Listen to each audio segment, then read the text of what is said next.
Last week, U.S. Senate Majority Leader Chuck Schumer made a shameful speech targeting Israel. Here's why what he did is deeply disturbing for our security. Hello, I'm Steve Forbes, and this is What's Ahead, where you get the insights you need to better navigate these turbulent times. In his address to the Senate a few days ago, Chuck Schumer delivered what amounted to an ultimatum to the democratic state of Israel. Do what I order or else. The implication being that Jerusalem would see slowdowns or cutoffs of aid and military equipment if the Israelis didn't quickly carry out what was being requested of them. Schumer declared that the Jewish state must hold new elections now to replace the current unity government headed by Prime Minister Benjamin Netanyahu, and replace it with one more amenable to how Schumer and Biden think things should be done in Israel. Israel is fighting for its existence. Iran and its proxies, like Hamas, are clear. They want Israel eradicated. Hamas's deliberate, meticulously planned atrocities committed during its October 7th invasion graphically demonstrate that nothing less than a second Holocaust will suffice for them. Urban warfare, in contrast to open battlefields, is difficult to prosecute. Hamas is fighting with the express purpose of maximizing civilian casualties to generate international pressure on Israel to pull back.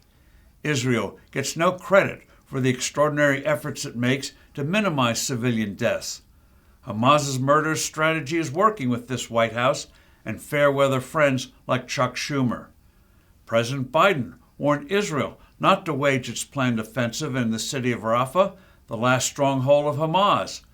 Letting Hamas survive as a force that controls a real base of operations in Gaza would be a huge win for both Hamas and Iran.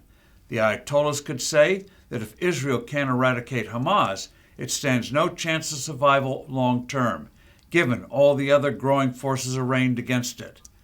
Anti-Iranian Arab states would get the message. Iran is in charge of the Middle East now.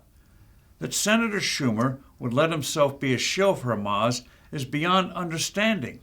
After all, for years he has told Jewish audiences in New York that his surname is derived from the Hebrew word shomer, which means guardian.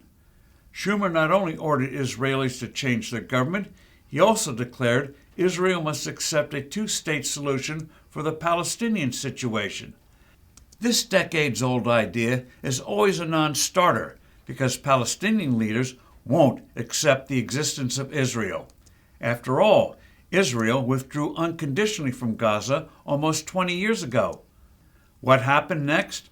Hamas, with its uncompromising platform to wipe Israel off the map, was voted into power. Schumer's apologists can say the senator was only following White House orders, that his speech of betrayal was necessary to win support this November from the Democratic Party's expanding anti-Israel faction. Nonetheless, it was a shocking act from a politician who purports to be Israel's best friend.